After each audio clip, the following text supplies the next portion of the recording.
Welcome back to the channel. This is Trinity Storm and you are watching first part of What If Naruto Give Up After Hinata's Death. If you enjoy this video, please like, share and subscribe to the channel. Now wasting no more time, let's start the story. Naruto stumbled back down the path to Konoha, exhausted both mentally and physically. He could only take 5 more steps before collapsing, boneless, to the ground. The battle had been long and the fighting had been fierce, but he had won in the end. Pain had been defeated, and Konoha had been rescued. The village may have been destroyed, but thanks to Nagato, its people lived again, and the will of fire burned brightly within them. His prized possessions had survived. That's what Katsuya had said, at least. But he needed to know. He had to determine whether or not their survival was more than a pipe dream. Before proceeding, Naruto dragged his tired body up to a sitting position and drew deeply on the nature energy surrounding him, entering Sage Mode once more, but this time for a completely different reason. "They're alive," he said quietly, tears streaming down his cheeks. "I can feel Sakura-chan, Kakashi-sensei, Shizune, and Hinata-chan. They're fine."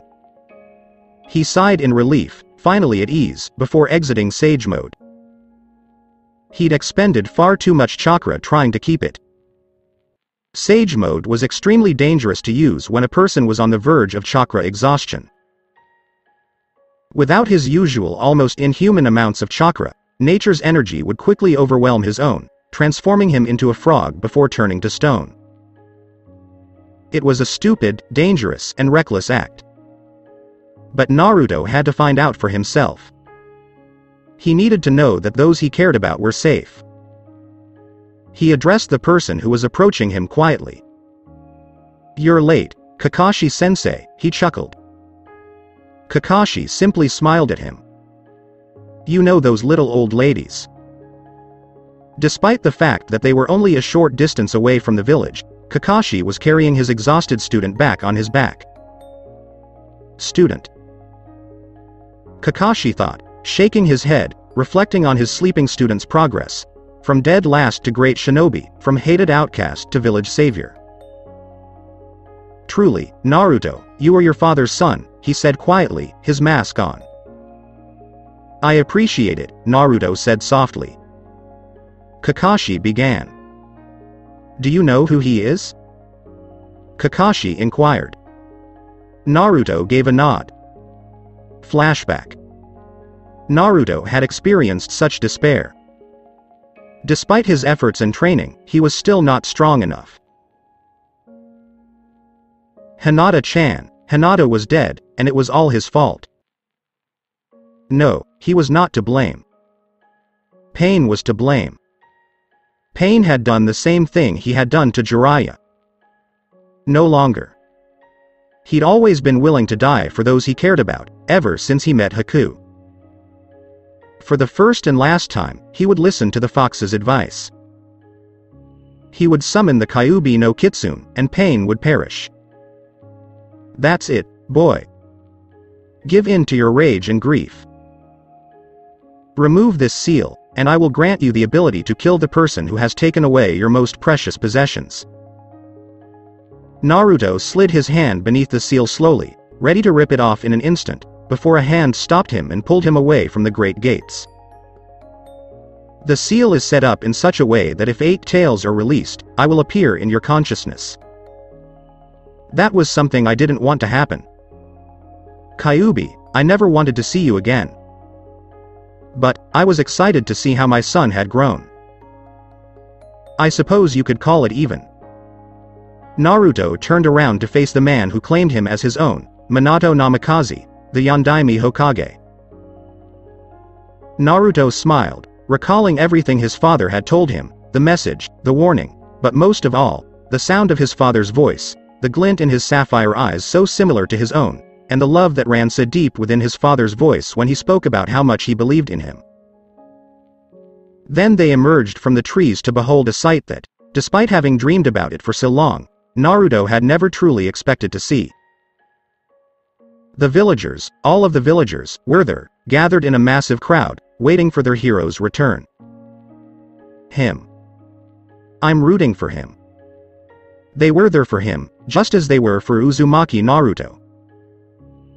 Kakashi smiled, recalling the days when he had taken on his genin team, confident that they would most likely fail the next day. He didn't think Naruto could ever achieve his dream at the time. It was now happening right in front of his eyes. Flashback. My ambition is to surpass the Hokage. I'll make everyone in the village recognize my presence. Naruto, he explained. You did well. Naruto looked around, tears in his eyes, searching for the faces of those closest to him, unable to hear their voices over the din of the crowd. Sakura caught his attention right away, her bright pink hair standing out in the crowd. His teammate approached, smiling, until she was within arm's reach. The people around them were so quiet that Naruto could hear her whispered words. Naruto, she softly said. Hi, Sakura-chan, he said, staring at the girl he'd had a crush on for as long as he could remember. Baka. She yelled, slamming him on the head. The people around them gasped, several of them almost bug-eyed with surprise. She then drew him into an embrace. Thank you, she said quietly, tears streaming down her cheeks.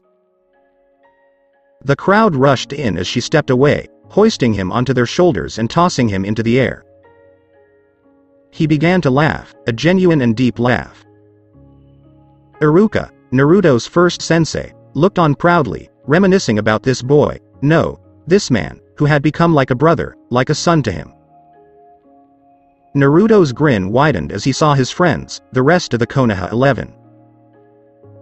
Lee was standing next to his sensei Might Guy, both in those garish green tights, in the nice guy pose. He fell back into the crowd as gravity reclaimed him. He noticed Lee and Guy in an exuberant, sorry, youthful, man hug the next time he was thrown into the air. Naruto quickly averted his gaze before the unbreakable sunset genjutsu took effect. The only people who could ignore their teammates' antics were Neji and Tenten. Neji gave a small, confident smile of acceptance, but his pale eyes were filled with concern.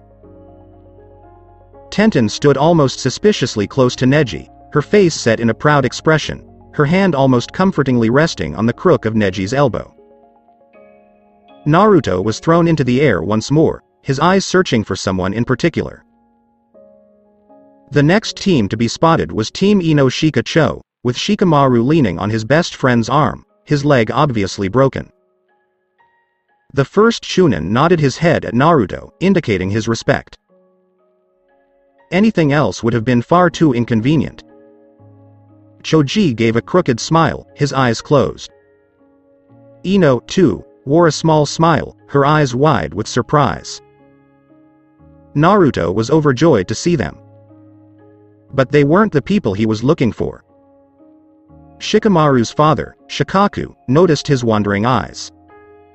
He didn't have to look long to find what he was looking for. The genius didn't move as one of the Anbu, all of whom had proven ineffective against pain, landed in a spot free of the crowd's press right next to him. What is it? He inquired. It's an emergency meeting.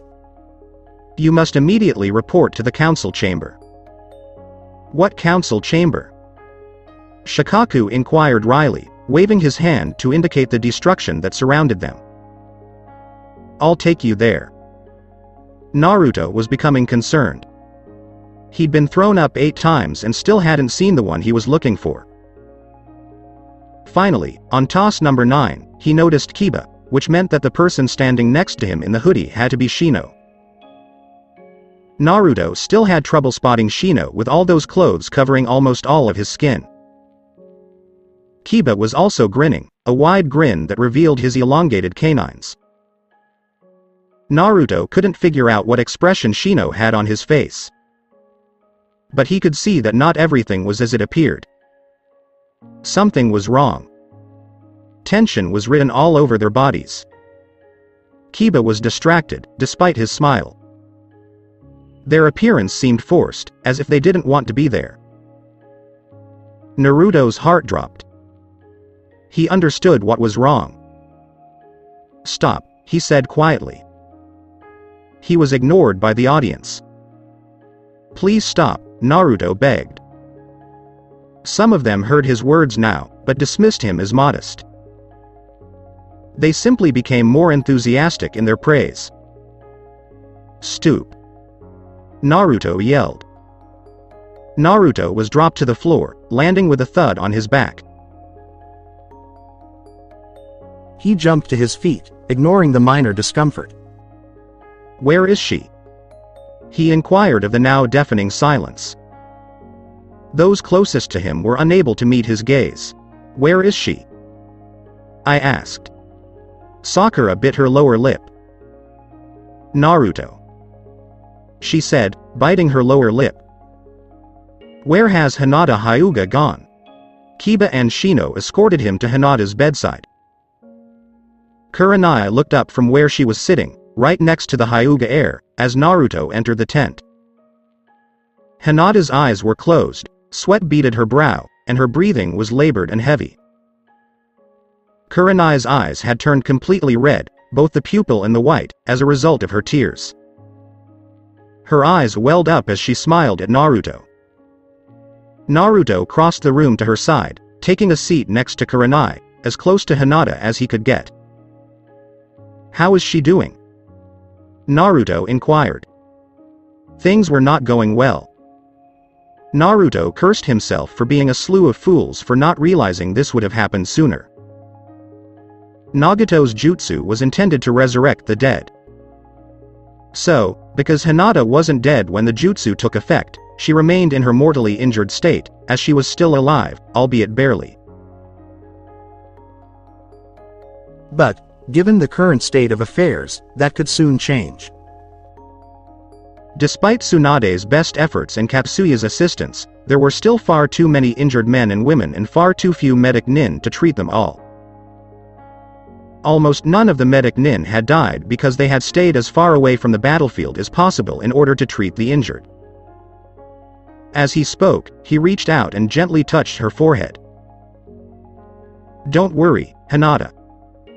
I'll be right there. I'm here for you, and I'm staying." Hinata took a deep, shuddering breath in response to his touch and words, and her breathing seemed to ease. Naruto let go of her hand, and she moaned almost painfully. He reinserted his hand. Hinata had a high fever. He was certain this time. Why isn't she being treated? What happened to the medic nins? Naruto spoke softly so as not to wake her. Kurenai raised her head. They are completely overwhelmed. Almost all medic nin are suffering from chakra exhaustion. Where has Ba-chan gone? Naruto became enraged. In a coma, Kiba replied. Through Katsuya, she used far too much chakra in the battle. She went above and beyond anything seen of the cages of the day. She should be dead by now. She would have been if I hadn't been able to force chakra back into her chakra coils. A person walked into the tent. Shizune-san. Naruto exhaled a sigh of relief. Shizune hurriedly entered the room, Sakura close behind. Please help her, Kurenai begged. There's no need to inquire. Shizune entered the room quickly. Sakura explained the situation to her. One of Pain's chakra rods stabbed Hinata-chan, puncturing a lung and grazing her heart. The worst part is that I was able to repair the damage done to her heart. What exactly do you mean? Naruto inquired, his throat tightening up. What happened to you when Pain used those rods to pin you to the ground? Sakura inquired. I was unable to move. He paralyzed me by sending his chakra through the chakra receivers. Sakura grimaced and nodded. I had the same thought. Pain wanted you to live, Naruto. He desired Hinata's death.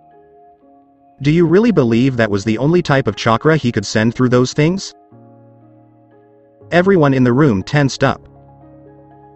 Your words lead me to believe that Pain used a harmful chakra to cause additional damage to Hinata's system when he first wounded her, Shino said, his words logical but his voice raw. Sakura sadly nodded. Yes and no all at once. Shino, the chakra did as you suggested, but it is still present. Nagato injected his chakra into Hinata, and it's now coursing through her veins, flowing through her own chakra coils and slowly consuming whatever it comes into contact with. She might have been able to overwhelm it if she had more chakra at the time, but it's acting to prevent her own chakra production while also causing damage. Hinata will be dead in 4 days if she continues on her current path. That's not going to happen, Naruto said with unwavering certainty. Can you save her, Shizune-san? I'll give it my all, Naruto. No. You will not. The cold, emotionless voice came from the tent flap, emotionless and cruel, but with an unmistakable air of command. Shizune hissed, Danzo. What exactly do you mean, I won't? The crippled, bandaged man stepped into the light, revealing himself to be dressed in a set of robes that looked very familiar. Simple. Konoha has taken a heavy blow, and the village has been destroyed. Our adversaries will become aware of this fact very soon. Our defenses have been destroyed, and the terrain has changed, so we no longer have the home field advantage. Tsunade-sama is also unavailable. How long will it be before another village hears about this and decides that now is the time to strike? The only thing we have as a deterrent for battle is the number of shinobi on standby. What does this have to do with you forbidding our teammate from receiving medical treatment? Kiba inquired loudly. Akamaru, who was standing next to him, growled. Danzo looked at him with contempt in his single eye. Numbers. Shizune possesses enough chakra to restore over a dozen ninja to full health. If she tries to heal the Hyuga, she will be unable to heal another. This is detrimental to the village. Make no mistake, this is a command. Any other action will be considered treason. Naruto wanted to scream, rage, and tear the man in front of him apart. And yet, something was holding him back, something that seemed to be influencing him. The same thing that was persuading everyone in the room to do exactly what Danzo desired. Hi, Hokage-sama, Shizune spat back, as if trying to get rid of the ashy taste that came with the words. Danzo satisfiedly nodded his head. What's left of you, Team 8? Shino and Kiba tensed as he spoke. You will be in charge of border control. Anyone who enters our borders must be treated as a threat and killed. This village and its environs are under lockdown. Naruto-san will accompany you and provide the necessary power to defeat any threats you face. Deep within Naruto was the suggestion to do what the Hokage had ordered. But doing so would require him to abandon Hinata, which he couldn't do. He had made a promise. No. I won't. Naruto, who was still staring at Hinata, turned to face Danzo and his 2 guards. Did you just deny the wishes of the Hokage? Threateningly asked one of the guards. You should change your answer, the other guard advised. No. She was the only person who came to my aid when I needed it.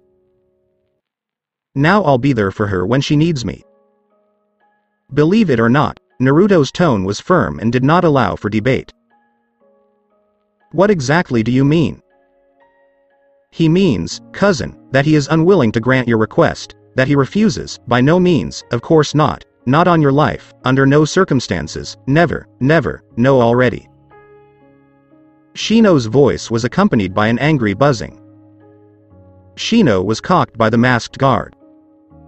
Shino, I don't understand your reaction. Hokage orders Samas are completely logical. Shino bowed his head, admitting defeat. That may be true, but at this point in time, logic is not the only factor I consider. Torun raised his head. Shino, you're allowing your emotions to cloud your judgment. Allow them to go. Like hell, exclaimed Kiba. These feelings weaken you. Make you want to care. We are ninja, nothing more than tools and weapons in the service of our master. We're ninja, but we're also people. We are people who have loved ones, family and friends who are important to us. It is those precious people who make our lives worthwhile, and it is only by protecting those precious people that we can truly become strong. Fu and Torun both snorted at this. Naruto completely ignored them. I promised to stay with her, and I never break my word. Danzo cleared his throat and continued speaking. Nonetheless, you are a ninja, and as such, you will follow an order from the Hokage. Is that clear? Danzo locked his gaze on Naruto, whose blue eyes were devoid of fear. Perfectly, said Naruto.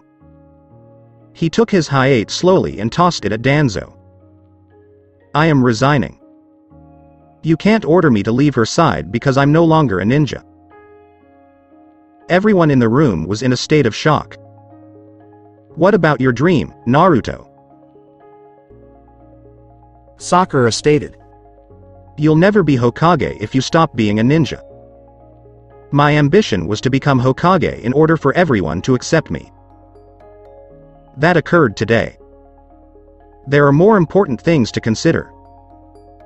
I promised Hinata-chan that I would stay with her. I never break my word. My nindo is like that. Fool, Fu exclaimed. You can't have a nindo unless you're a ninja.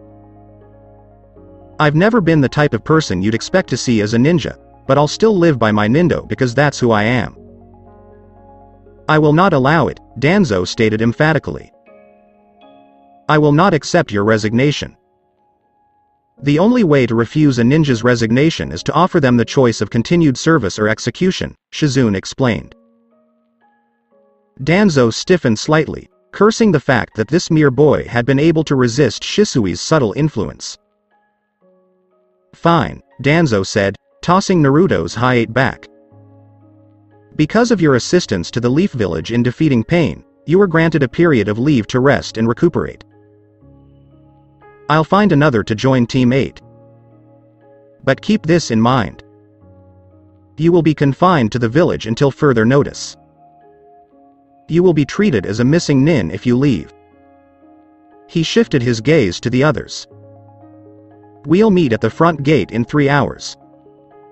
He swept out of the room after speaking. Please forgive me, Hokage-sama. But why didn't you simply lock the arrogant whelp up for a few weeks for refusing your orders? Fu inquired. Danzo took another step forward, his cane thumping on the ground every other step. Danzo spit out the words, popularity, with contempt. Despite everything I've done for this community, I'm still relatively unknown. Naruto is currently the village hero. In reality, he has more support than I do right now. Would you believe the young fool was nominated for Hokage? If I took action against him right now, almost the entire village would be in uproar. No, we observe, wait, and bide our time. After all, it's probably for the best. With more Akatsuki members still hunting him and his ridiculous ambition to find Sasuke Uchiha, this is probably for the best. The Kyuubi will stay in the village as a ninja, but only half of one. Naruto Uzumaki will long to be a full-fledged ninja again. When that day comes, I'll seize the opportunity to turn him into the ultimate weapon. My most powerful weapon.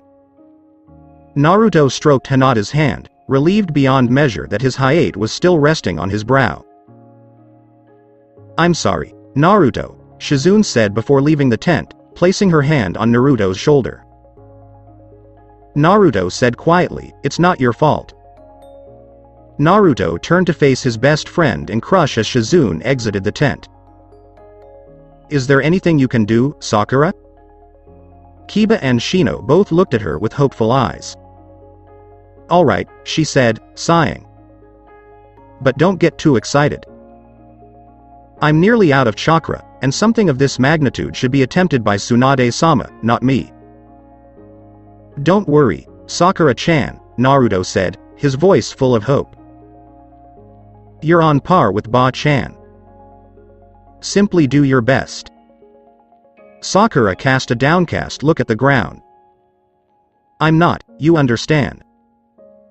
Tsunade-sama is still far superior to me in terms of medical jutsu.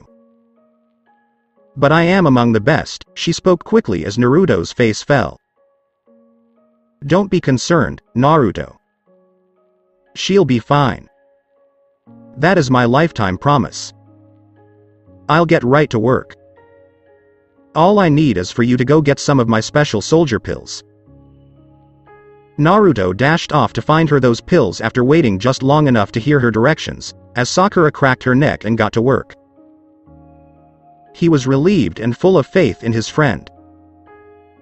5 days later, Naruto was drunker than Tsunade and weaving his way towards the Hokage faces. Naruto's assurance had been misplaced. Sakura had broken her lifetime promise despite all of their efforts, hard work, and time invested in the cause. Those first 3 days had most likely been the worst of Naruto's life. He'd never left her side, staying in her room day and night. His mind had been racing the entire time, never able to stop. He hadn't slept or eaten anything, even when Sai came over and offered him some Ichiraku ramen. He'd remained seated, as still as a statue, as he watched Hinata deteriorate, hoping against hope that she'd wake up, that Sakura would be able to make some progress. We're hoping for a miracle. The miracle never materialized. Sakura's best effort had been to ensure that Hinata remembered to say her goodbyes. Naruto's eyes welled up with tears as he remembered her final moments. Hinata died in the arms of her friends. Her father had sobbed in front of her, apologizing repeatedly for how he had treated her throughout her life. Hinata had pardoned him.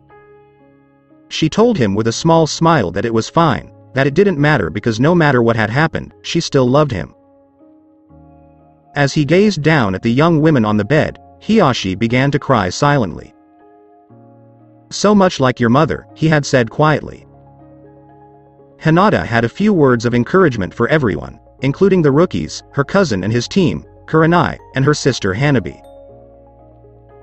She made Hanabi swear to her that if she became clan chief, she would make the cage bird seal illegal. And then it was finally his turn to say goodbye. "Hinata-chan, you were the first. You were the first to tell me you loved me," Naruto said something to the night sky. Naruto wished he could have told her that to her face. He was the last one standing. She was the last person to speak to her before she slipped away. He had so much to say, but in the end, he couldn't say more than 3 words. Flashback. Naruto approached Hinata's bedside and stared at her face in silence. That face is so pale. He'd never seen it so pale. It was always red and flushed when he saw it. He gently stroked her cheek with his hand, the palm of his hand against the side of her face. Even though she was extremely weak, Hinata was able to place her hand on top of his. There it was, a smidgen of the color that had so frequently graced her cheeks, but none of the usual heat. She was freezing cold.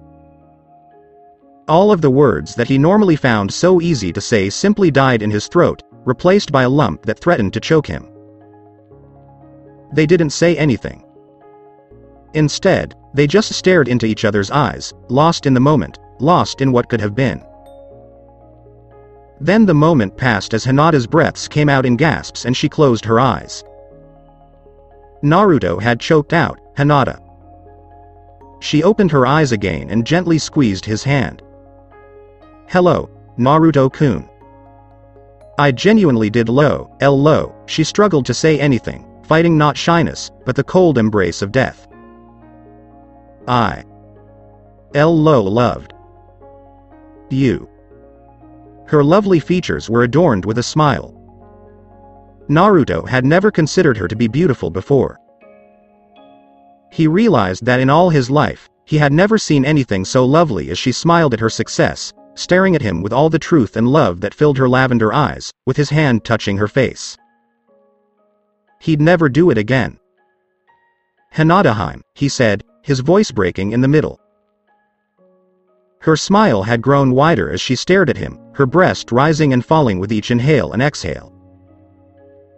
Rising and falling, rising and falling, rising and falling, rising and falling, As he watched the light leave her eyes, tears began to fall silently down Naruto's cheeks. Hinata Hyuga sighed softly as she slipped away from this world, from his world. But her hand never let go of Naruto's. With tears streaming down his cheeks, Naruto leaned forward and drew her up to his chest before kissing her gently on the forehead. Trembling, he reached forward with the free hand in hers and gently closed her eyes, concealing those lavender, pearl-like orbs. Naruto roared to the heavens, his grief audible to the entire village as his voice rose to the heavens. His anguish at the loss of someone dear to him. Perhaps more valuable than he'd ever known. End of flashback. Naruto was crying once more as he remembered that day. He could hear people's whispers around him. There will be no more whispers of hatred. They were concerned for him. Even Iruka had tried to console him, as had Kakashi, Sakura, Shizune, the Konohamaru Corps, and others. He refused to be consoled. It was entirely his fault that Hinata died. A senior citizen Hokage. Dead. Sasuke abandoned me for power, Jiraiya. Dead. Shizune says Ba-chan is in a coma and there's a good chance she won't wake up. And now for Hinata, the words died in his throat as he choked. He looked up again to see all the worried faces of the villagers and the shinobi staring at him. Faces that were filled with hatred just a few years ago, scratch that, a few months ago. He laughed bitterly, unconcerned that his emotions were on display for all to see. "Isn't it funny," he muttered under his breath. "I used to think that all I wanted was to be accepted. Now I've accomplished everything I've ever desired. And I can't help but wish things were back to normal." The scroll of his father. He'd stayed with her for hours after she died, weeping softly despite the fact that his tears had long since dried up. Neji, Hiashi, and Hanabi were the ones who finally took her away from him. He had remained where he was after they had left, drinking only water and eating only a couple of Sakura's soldier pills per day. He sat there for 2 days, with many people approaching him and pleading with him to return to the world of the living. But he would never say anything back to them. He would not return to their world, a world without Hinata. It was entirely his fault. Hinata had died, and the only person to blame was Uzumaki Naruto. Hiashi himself had come to inform him of Hinata's funeral. Naruto returned for it. He had remained motionless throughout the ceremony, never speaking to anyone despite several attempts to engage him in conversation, standing like a statue. Once again, Naruto was the last one to say goodbye. He only wished she had been able to hear him this time. Hinata's grave was festooned with white flowers. His was the only one that was unique, a lavender lily. White flowers were commonly used at funerals. Naruto wanted his final gift to the unusual girl to be one of a kind. Furthermore, the flower matched her eyes, at least when they were still alive. Naruto looked up at the bright blue sky after placing his flower on top of the others. It enraged him. With tears welling up in his eyes, he cursed the cloudless heavens, oblivious to the fact that he still had some to cry. It had rained during the funeral of old man Hokage. When he learned of Jiraiya's death, it began to rain. Why weren't the heavens weeping at Hinata's funeral? Hinata had always been good and kind, always going out of her way to help others. In this hate-filled world, she was a rarity. Despite this, the sun shone down on the world as she was lowered into her grave. Didn't the heavens care about one of their own? He walked away without saying anything. Alone. He desired to be alone. They were not going to leave him alone. But he was alone now, 5 days after his victory and Hinata's injury. It had taken some time, but he had eventually gotten rid of his friends. They had tried to be with him even after he walked into that dingy little bar. Naruto sniffed, beginning to feel a little guilty. They were true friends, but he needed to be alone to process his grief. He had asked them to join him because he thought the drink would help. They had been hesitant at first, at least until Kiba arrived with a bottle of sake and joined Naruto. After that, the majority of them quickly joined in. They had matched him drink for drink, trying to distract themselves from their own grief. Kiba and Shino were the hardest hit, aside from Naruto and Neji.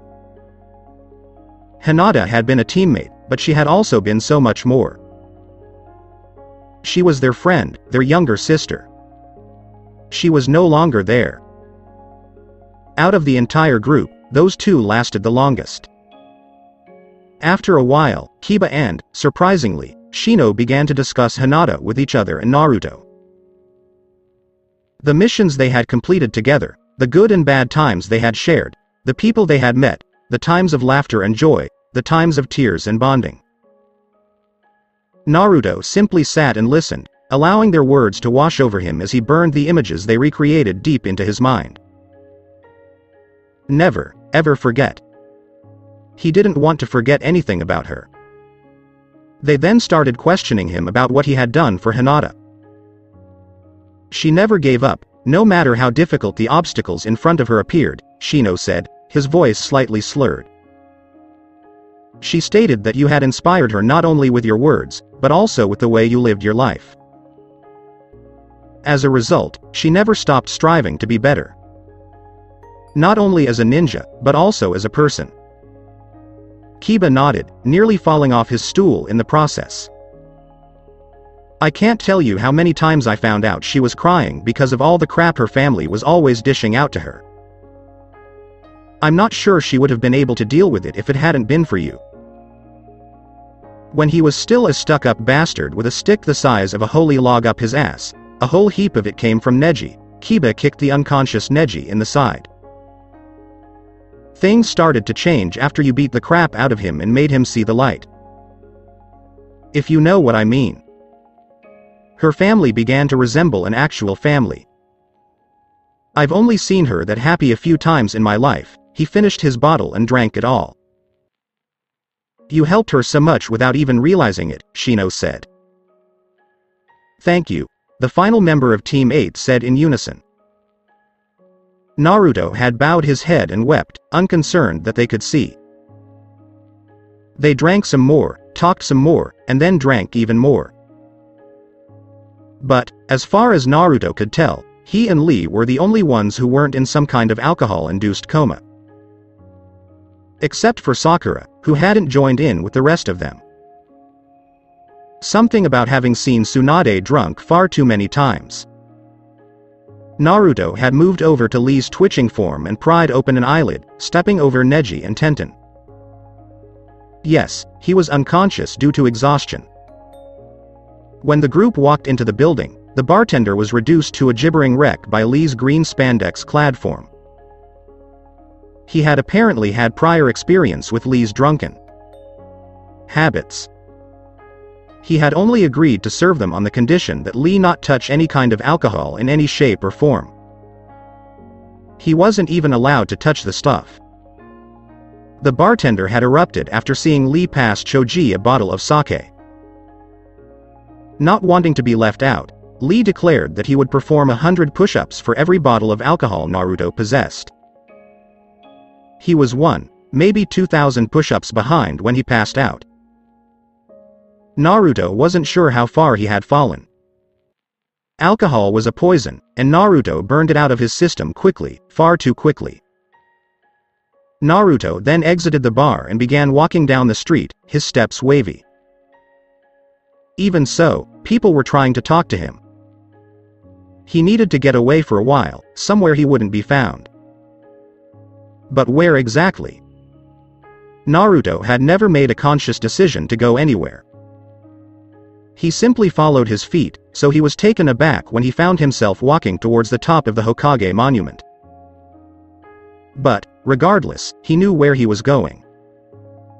Further in, on the plains that formed part of the mountain, there was an old house. It had belonged to Minato Namikaze, the 4th Hokage of Konoha, just over 16 years before. It was amusing in an ironic sort of way.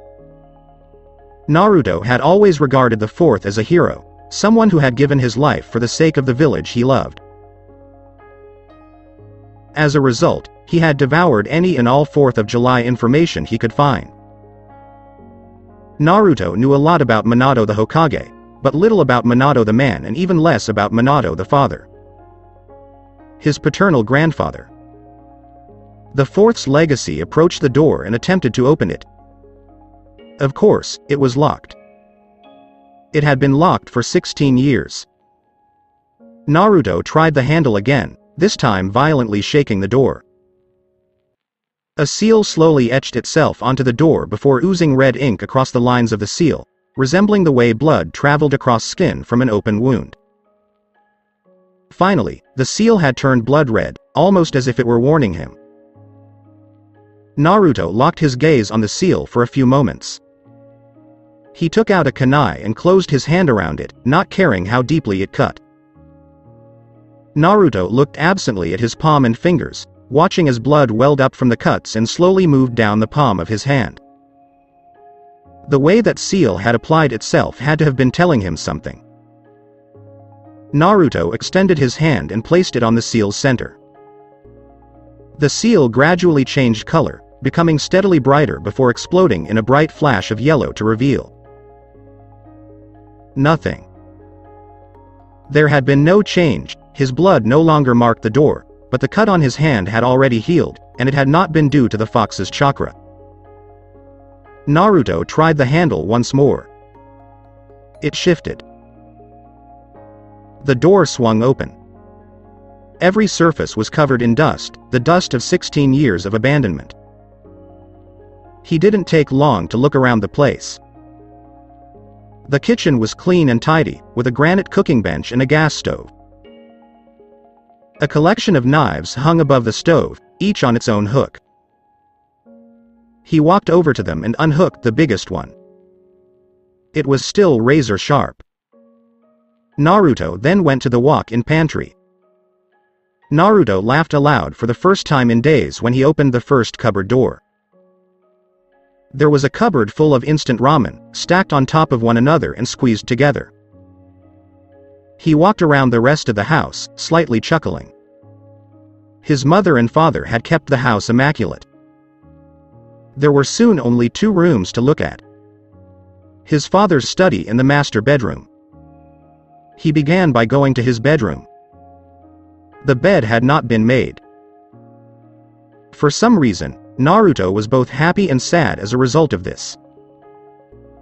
This room contained evidence of his parents' lives. They'd been here, in this exact room, and slept in this exact bed. When he noticed the crib on the right side of the bed, he felt a lump in his throat. His cradle. If things had gone differently, he might have stayed here. He returned to his parents' bed, swallowing. The sheets remained crinkled, and the majority of the covers had been pulled over to the right side, the side closest to his crib. A small chest of drawers stood on each side of the bed, with a lamp on each surface.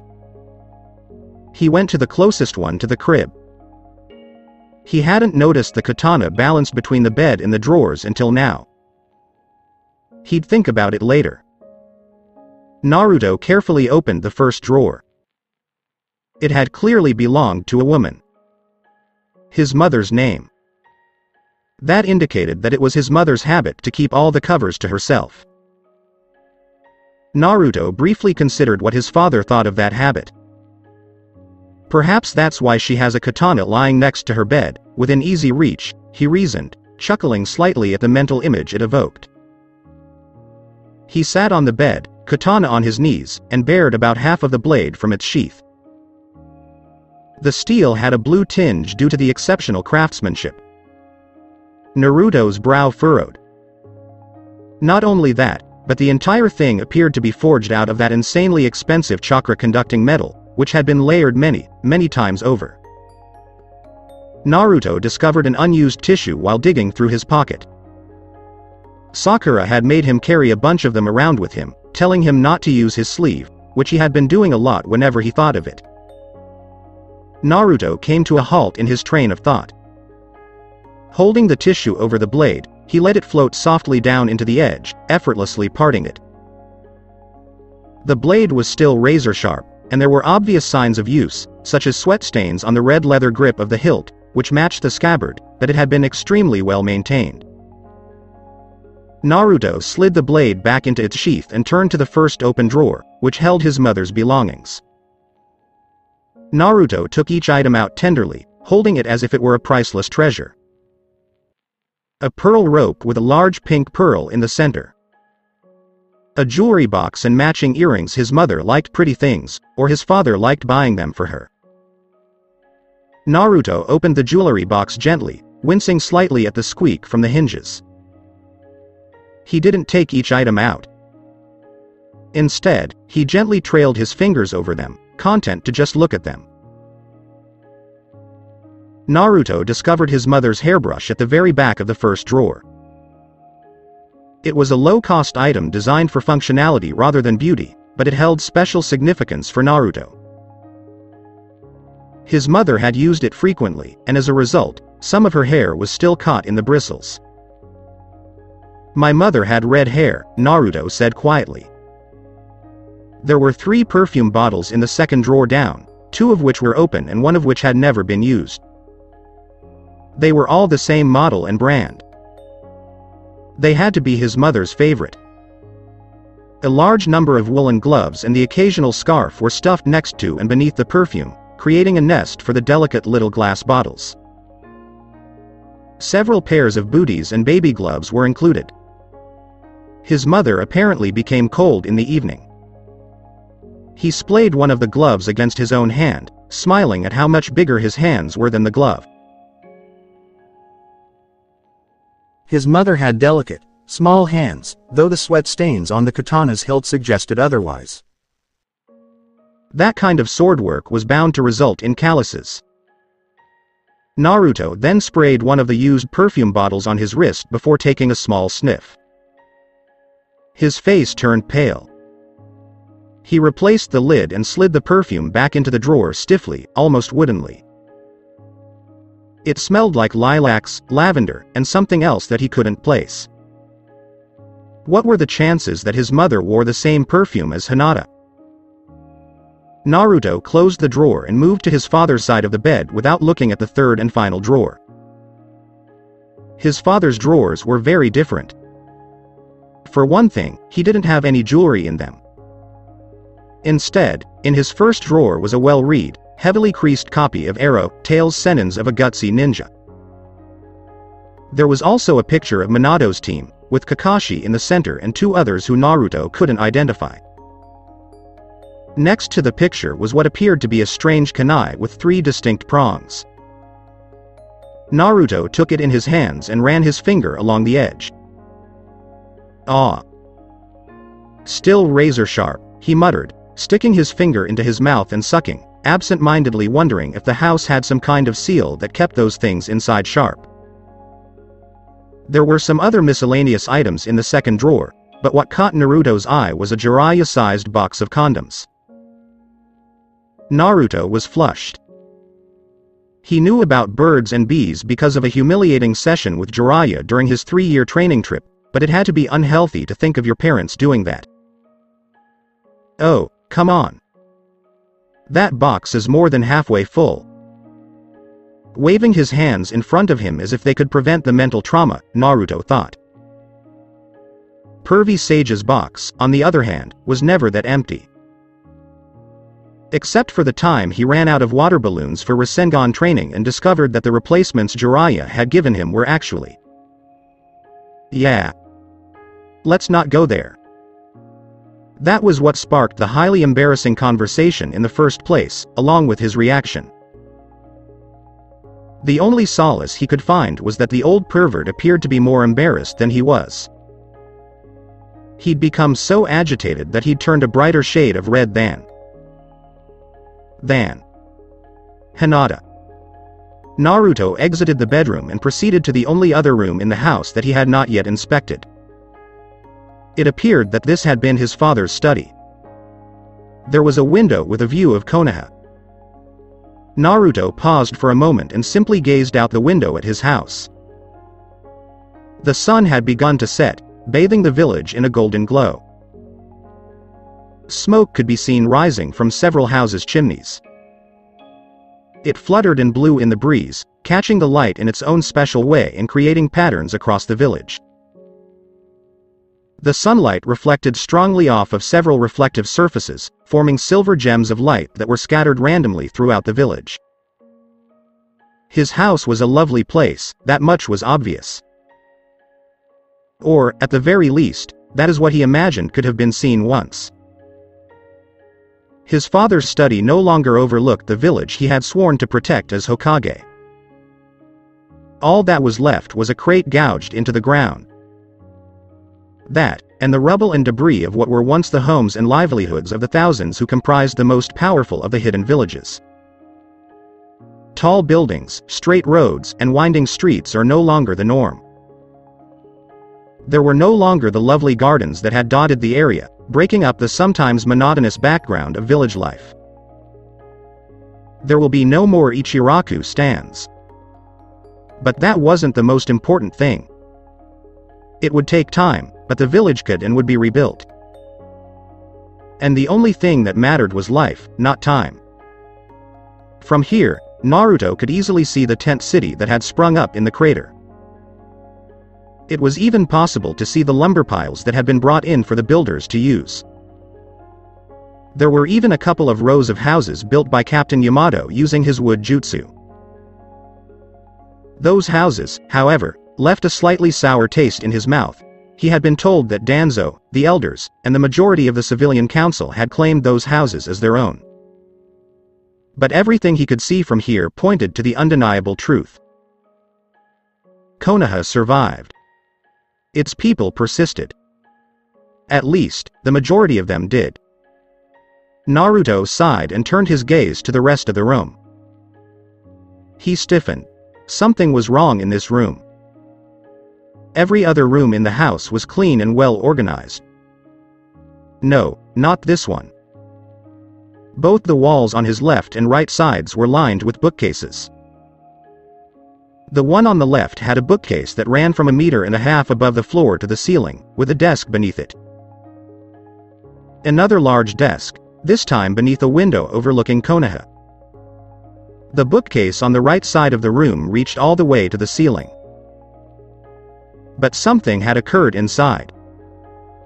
Scrolls were thrown on the floor, and books were thrown into the corners of the room. Files had been emptied, but drawers remained open. The room appeared to have been ransacked. Naruto rushed into the room, bent down, and picked up a scroll, which he unrolled. The wind is void. These were jutsu scrolls, and they appeared to be quite valuable. If a thief had broken in looking for something valuable, he or she would never have left something like this lying around. That meant his initial, panicked assumption that the mess was caused by a burglar breaking in was incorrect. But the room had been trashed, and if someone looking for jutsu to add to their collection didn't do it, then it had to be someone his parents trusted. Hell, his father most likely did it. A fleeting thought made him realize that he had been a little too quick to jump to conclusions. How would a thief have gotten past the security seals in the first place? No, it was most likely his father. But whoever it was had clearly gone through the scrolls and books that had once been neatly arranged on their shelves, looking for something specific. Naruto looked around the room, attempting to decipher the story that had been left for anyone who could read the signs. Someone had begun by flicking through the scrolls that were stacked together on the shelves that surrounded the study, moving from left to right. As they progressed, the person began to remove the scrolls and place them on the desk beneath the shelves. They then appeared to become frantic, throwing things to the ground as they ripped through the scrolls and books on the shelves, eventually finding whatever they were looking for on the right-hand wall.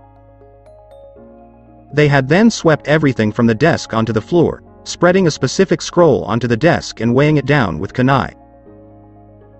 Surprisingly, Naruto approached the desk and examined the scroll that had been so desperately sought after. His eyes widened, and a hopeful expression crossed his features. He ran outside, clutching the scroll. If he used the scroll's contents correctly, he could solve everything. Now, Naruto would learn another of his father's original jutsu and transform it into his own. Naruto unrolled the Shiki-Fujin seal blueprints onto the grass in front of him. This seal had caused him so much pain and anguish throughout his life.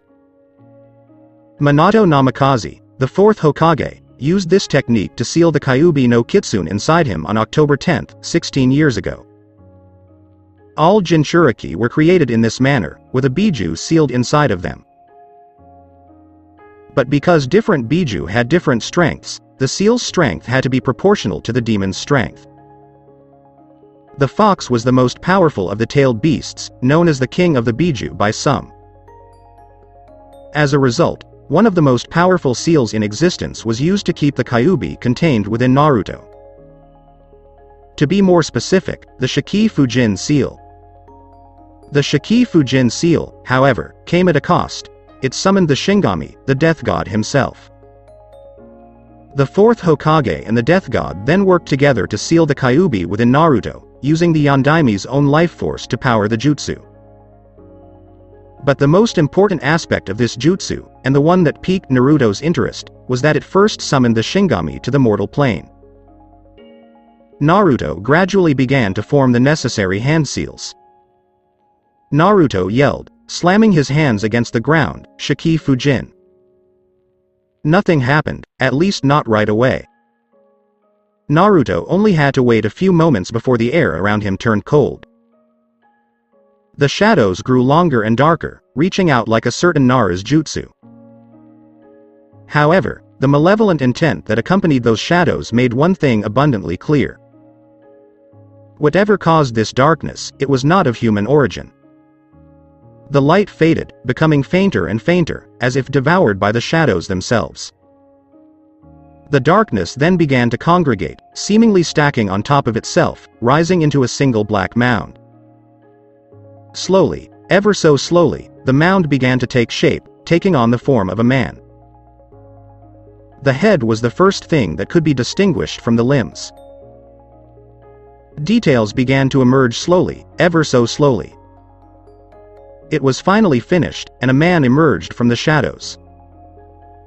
Or, at the very least, it appeared to be a man. A black cloak completely engulfed the figure, with a hood thrown over his face, casting it in shadow, no, more like an abyss.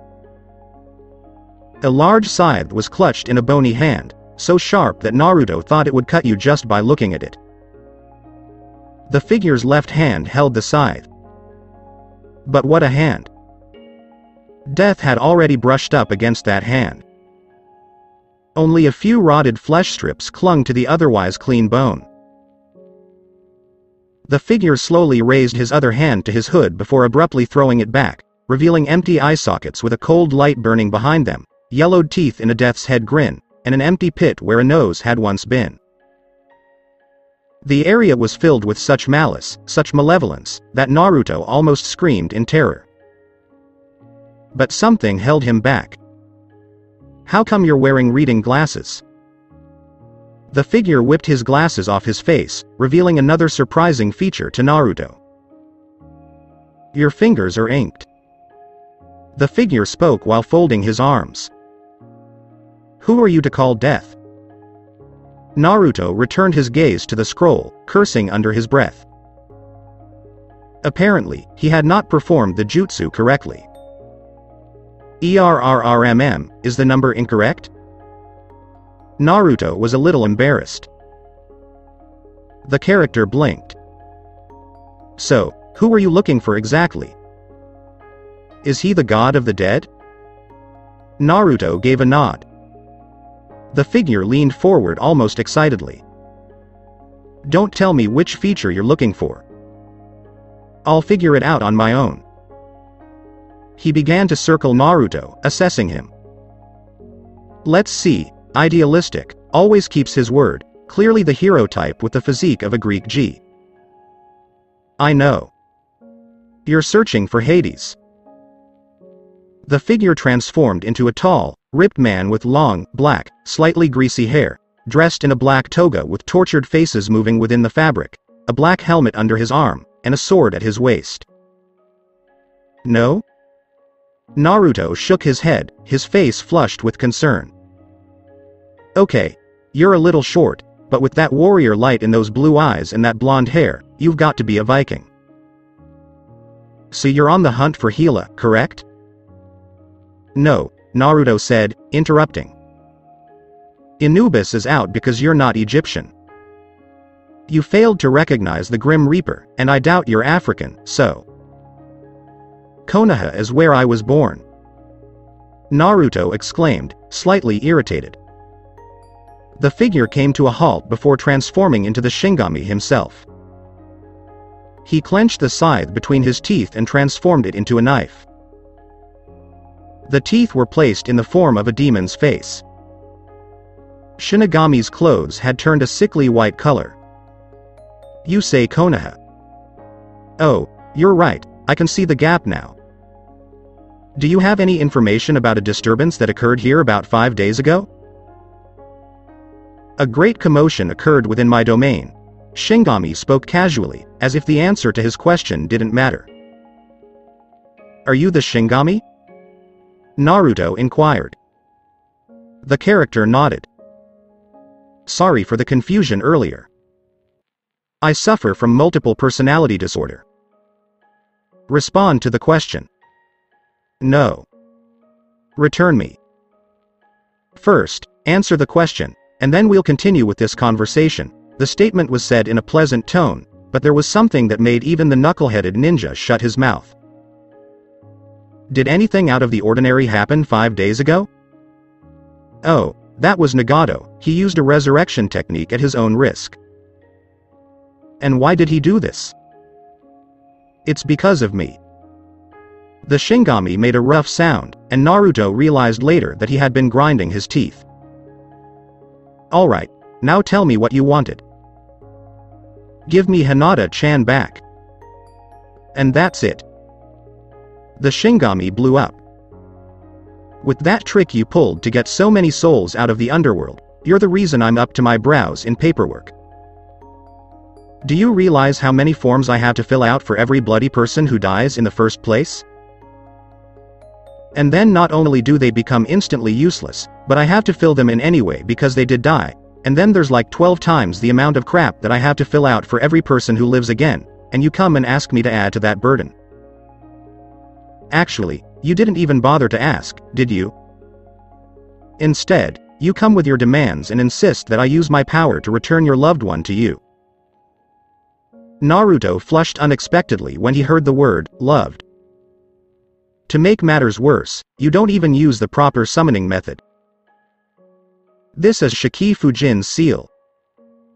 What were you hoping to seal? The demand was enraged, and by this point, the Shinigami had yelled so much that he had turned red in the face, despite the fact that, thanks to his original color, he was now a startling pink.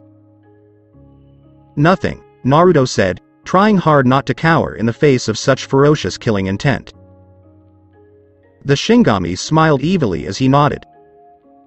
Done. And now I'll take my money. Your spirit. As he spoke, the Shinigami appeared in front of Naruto and plunged his hand into Naruto's stomach. A cold like Naruto had never experienced before seemed to pervade every fiber of his being, emanating from his stomach. An unearthly power began to work against him. As he fell to his knees, Naruto's strength began to dwindle. He'd failed, and now he'd die, all because he hadn't thought things through. He had a horrible thought come to him. Those who died as a result of this jutsu were sealed within the Shinigami's stomach. Even in death, he would not have the opportunity to apologize to Hinata. Well, shit kid, you have a talent for pissing off people. Naruto recognized that voice. Liquid fire began to flow through his veins, combating the killing cold. Naruto groaned, becoming so much more than a human in that moment, a battleground, the meeting of two great oceans as two powers as old as the world itself warred within him. Pain, excruciating pain, rushed through his body wherever hot and cold met. But the fire eventually died out. Pushing against that unearthly power, it eventually reached its source, and the Shinigami pulled his hand out of Naruto's stomach with a howl reminiscent of pain. Oh, yes. I still have it, baby. Oh my god, what a rush. Successing in a battle with the Shingami himself. Ah. How long has it been since I did something like that? The Kyuubi no Kitsune cried out from within Naruto's head, who could hear him due to the large amounts of demon chakra coursing through his body. Kyuubi, Naruto began. What? Yelled the fox, slightly irritated that Naruto had interrupted his euphoric rant. After all, it wasn't often that he faced an opponent who he considered to be his equal. Thanks. The fox was taken aback. His jailer rarely expressed anything resembling gratitude. You are invited. Meanwhile, the Shinigami was cursing under his breath while shaking his arm. It was a vibrant cherry red color. His other hand, on the other hand, was pressed against his stomach. Still swearing, he changed into an ordinary, if overly attractive, man before popping the cap of what appeared to be an antacid bottle and chugging the entire contents. Are you a Jinchuriki, aren't you? Naruto gave a nod. The Shinigami yelled angrily. I guess you're not as stupid as you appear. You must have realized that I can't come into contact with an immortal. Right, Naruto stated.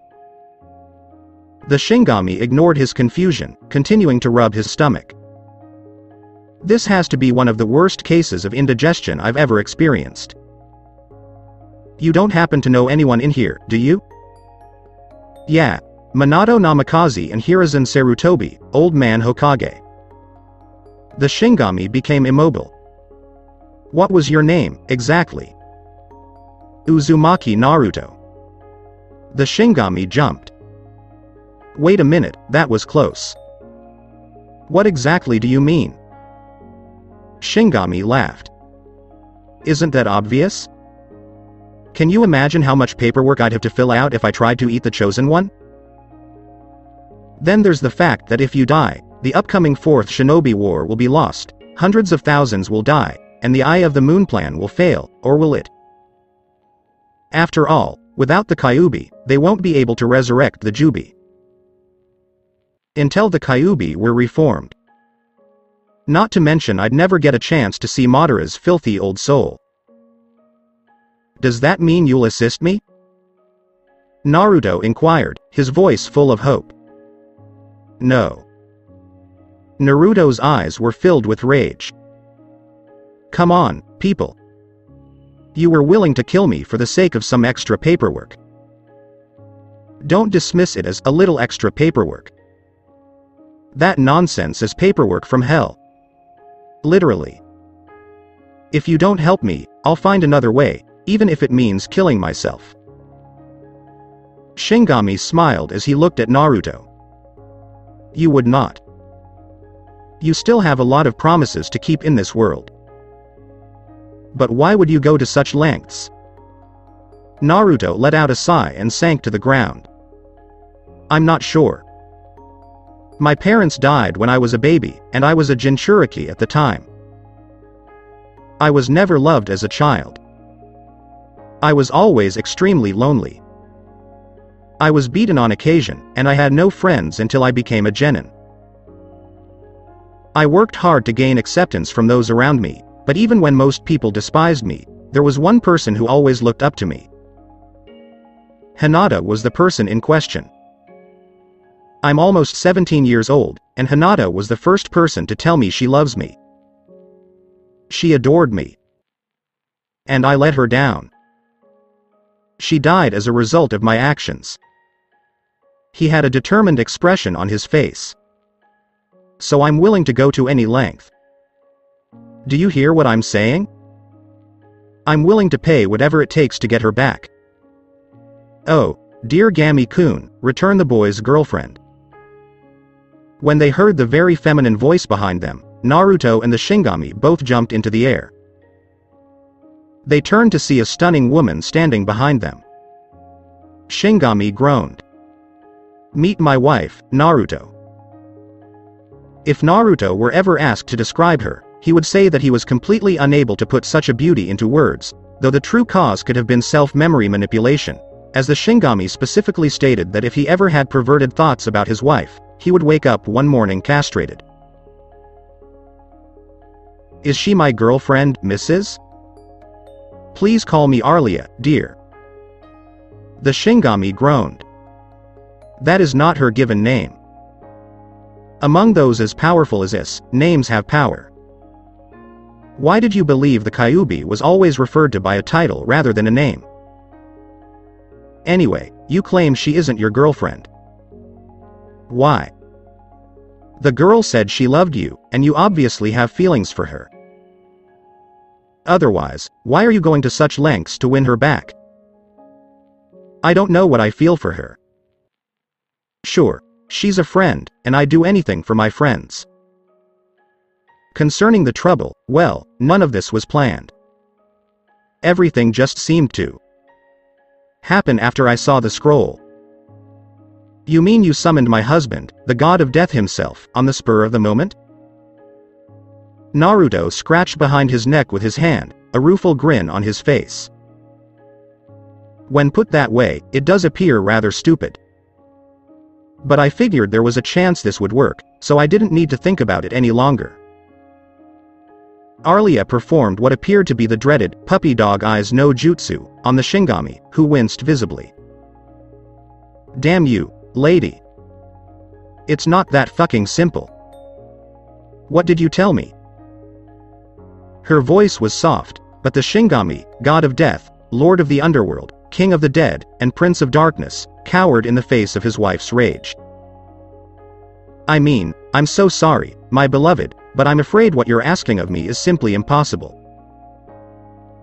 I'm Lord of the Dead, and when I accepted the job, the small print in the contract stated that I couldn't send someone back on my own initiative because it would set an extremely dangerous precedent.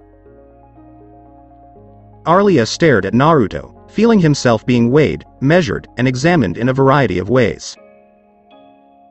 This woman appeared to be staring into his soul. It must be completed. With this burden added to the rest of them, he will be unable to win the upcoming war. He will fail, and the world will come crashing down around him. Under his breath, the Shinigami cursed and muttered. Naruto thought he heard the word paperwork somewhere in the middle of his rant. That's a bummer. Really, Naruto sarcastically replied. Does that mean you won't assist me? Of course we'll help you, Gami-kun, Arlia replied, smiling at the Shinigami, or Gami-kun. Before speaking, he winced at the nickname. I told you it wasn't that simple, dear. I am physically incapable of releasing one from my domain. It is not possible. How about a resurrection method? Arlia inquired. The Shinigami simply looked at her, then at Naruto. Do you have any resurrection methods? Naruto raised his head. So that's out as well. Furthermore, the only time a resurrection technique does not cost you your life is if you have the Rinnegan. He doesn't, so if he used one, he'd die, and the world would be doomed anyway. That's fantastic, isn't it? What else should I be doing? Can you go back in time to when Hinata was still alive? Naruto inquired, sarcastically. Arlia appeared ecstatic. Dear? The Shinigami, on the other hand, simply shook his head, a slightly evil gleam in his eyes. It's not going to work. The time travel technique requires chakra, which I no longer have. When I kidnapped you to be my wife, it was taken from me. Naruto clung to the concept with tenacity. So, how about my chakra? Mine can be used to power the jutsu. Shinigami simply snorted. You don't have nearly enough chakra to go back a single day, kid. And the fox's chakra sealed within you is good for about 6 more days. And even if you do get the rest of it, you only have 1 more day to prepare. This is a one-time use technique, kid. It only works once per person. With just 1 more day, the outcome will be the same. Naruto locked his gaze on him. Give me 3, maybe 4 days, and I'll be there with enough power to finish the job. The Shinigami laughed and laughed at him until Arlia punched him in the stomach, and he just huddled over and wheezed. It won't happen, even if you gain the necessary power, which you won't. If I help you with this, Kami will put me through hell. Not going to happen. Naruto frowned, then spread an evil grin across his features. Arlia, may I speak with you for a moment? Nodding, the Shinigami's wife turned away from her husband and approached Naruto, who whispered into her ear. Ooh, I like that, Arlia exclaimed. Okay, sweetie, I'm in.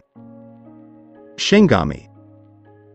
I, Naruto Uzumaki, swear by my father's memory that if you do not assist me, I will fail to fulfill the prophecy. The world will come crashing down around you, and Kami will blame you.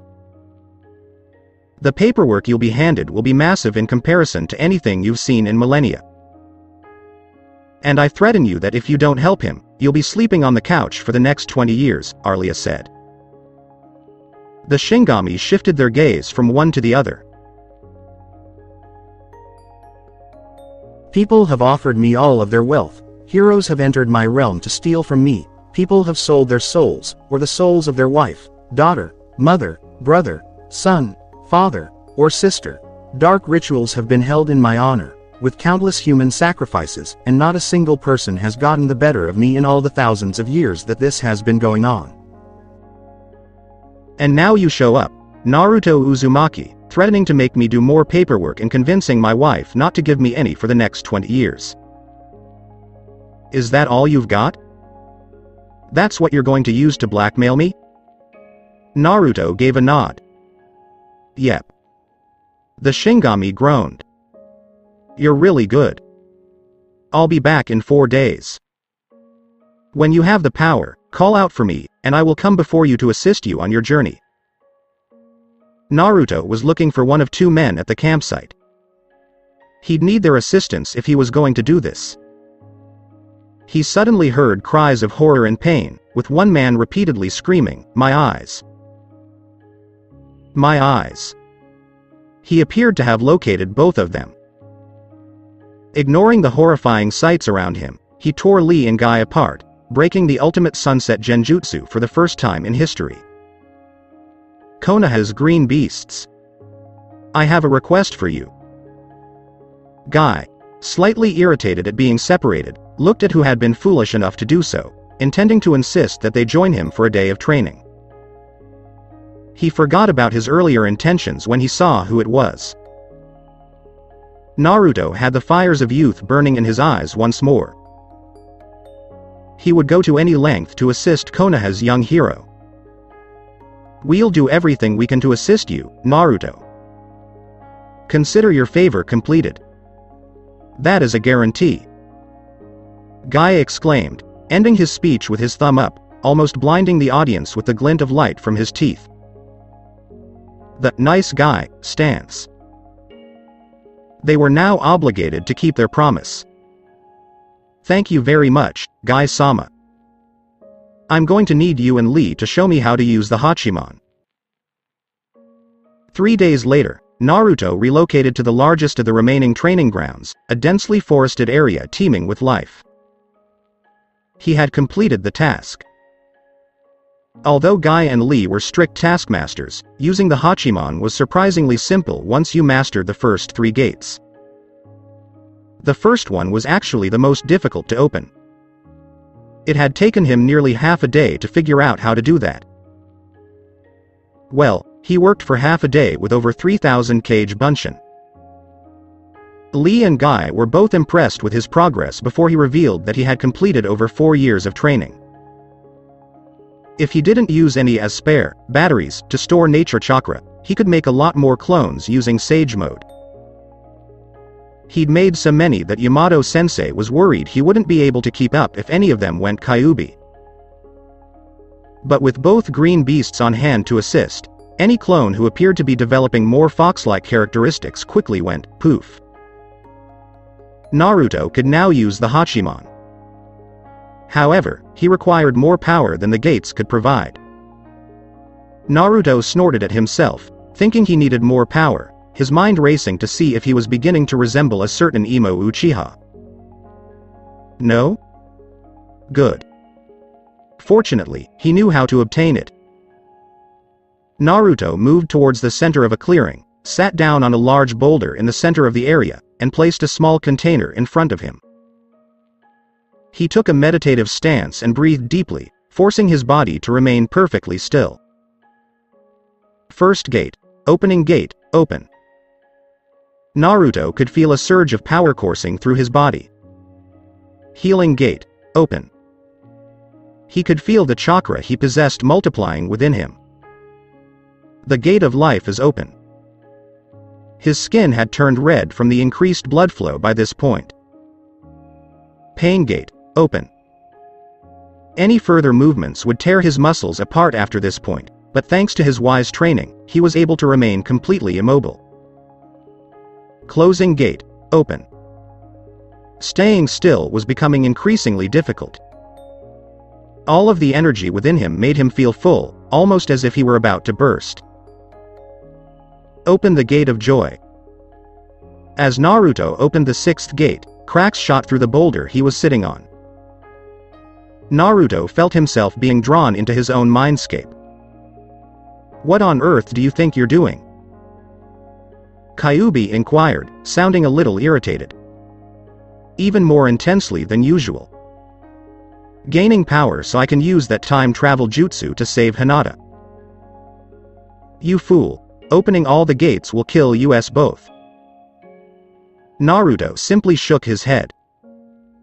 Not right now. Guy claimed that most men could survive the gate of death for at least 3 minutes. I can more than triple that time with my healing factor. Plenty for me to gather all the power I require. Open the gate of wonder. Mad. You are actually crazy. Don't you know that in the last seconds of your life, I'll break free from this accursed prison and right waste to everyone around me? Naruto grinned. Furball, nice try, but the gate of death causes your heart to explode. Death is nearly instantaneous. Kyuubi snarled at him, threateningly. Damn it you. Don't you see that even if you open all the gates, you will still not have enough power to return far enough in time? I know. So you're going to assist me.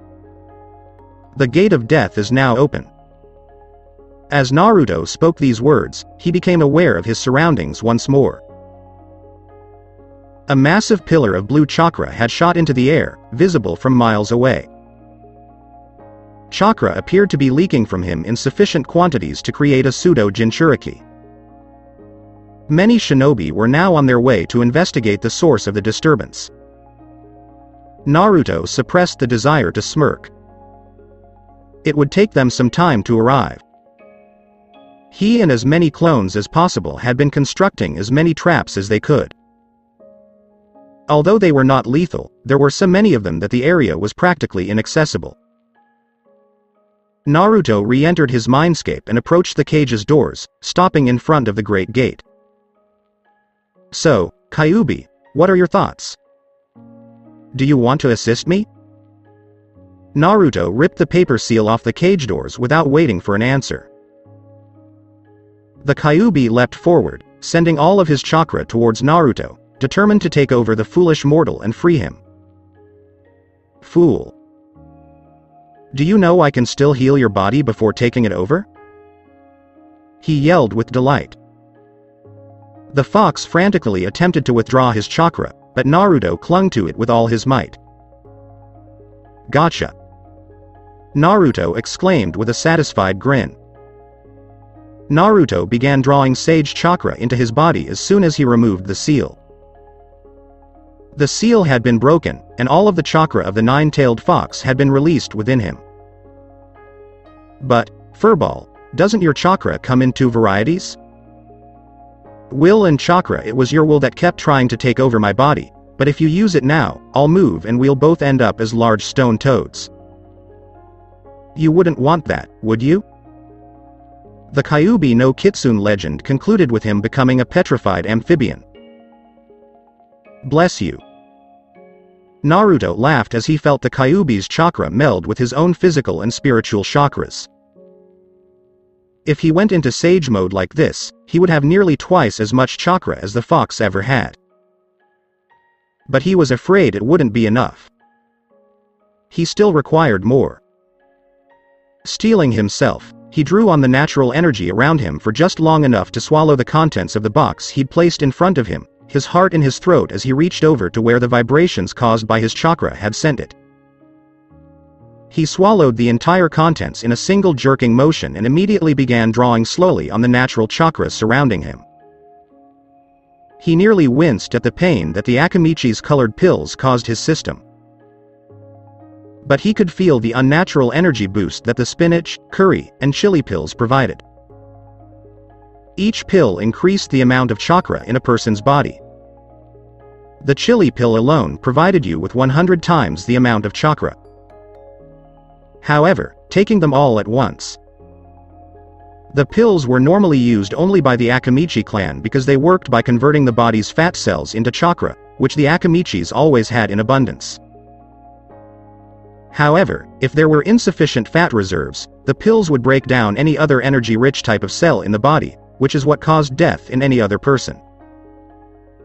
Cells that, in Naruto's case, were replicating at an astonishing rate due to Kyuubi's influence. The rock beneath him had been completely ground away, and Naruto had begun to form his own crater as a result of the intensity of his chakra. His chakra coils had long since fractured and split apart, with only the Kyuubi's influence remaining to keep a tenuous grip on the ocean of power that raged within. Naruto began drawing deeply on any available nature chakra when he felt his chakra reach its peak, striving to create a balance with the energy already within him. It was far too much for the things around him. The plants around Naruto began to turn brown and die as the energy he drew from them exceeded their limits, like a stain spreading out from where he sat. The leaves on the trees around him had turned brown and brittle, and the trunks themselves had begun to wither. The desolation spread quickly, like a wave. When they saw the devastation approaching them, the ninja who were only seconds away from meeting Naruto turned and fled. A circle of ruin nearly 5.5 miles in diameter now stood where there had once been dense forest, with Naruto at its center. There was complete silence within that circle. There was no sound of insects in the area. Naruto opened his eyes, revealing the orange markings that distinguished him as a sage and taking in the devastation around him. Clods of earth floated around him, buoyed up by the very pressure of the power he wielded, a power felt by all elemental nations' inhabitants. But Naruto knew that if he even attempted to channel it, he would be destroyed. I address you as Shingami. This time, there was no dramatic entrance. The Shingami simply blinked into view, wearing the form of the man he had left as, that of an ordinary man. That's it, kid. What on earth did you do? When it felt what you were releasing, the court of the gods almost pissed itself. They say no mortal should have that kind of power. Despite his words, the Shinigami couldn't help but let hints of admiration tinge his voice. This mortal was fascinating. Will it suffice? Naruto inquired, his voice straining.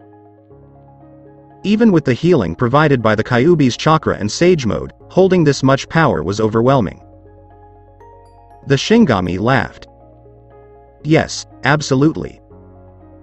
You have more power than any other mortal has ever had on this planet at this time. It's a shame you can't do anything with it for fear of it exploding. But you're getting close, aren't you? You'll be gone in 32 seconds, according to my calculations. He spoke casually, as if he were having a casual conversation with a stranger. As he fell to the ground and began hacking up blood, Naruto's eyes widened. Then do the jutsu right now. Naruto exclaimed. The Shingami sighed before bending down and reaching out a hand to Naruto. Alright, take my hand in yours and say please. Naruto stared at him as if he were insane. You don't have much of a choice in the matter.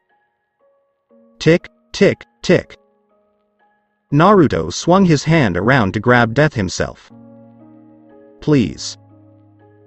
With a surge, he felt all the power he'd been holding leave him, traveling up his hand to the Shingami. Immediately, the world began to blur. He heard the Shingami's voice one last time before passing out.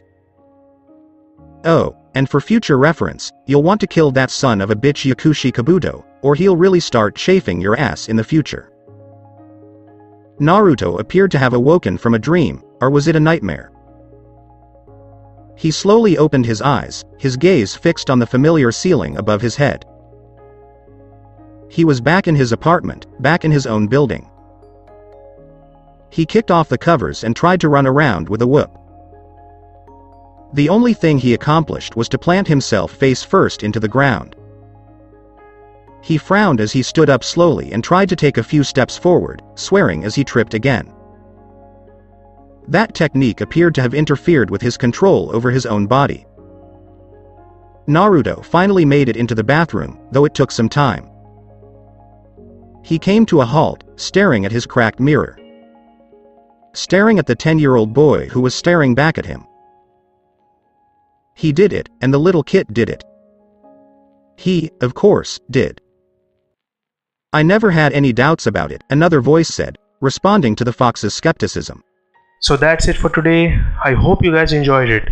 Don't forget to like, share and subscribe to the channel for more awesome stories like this.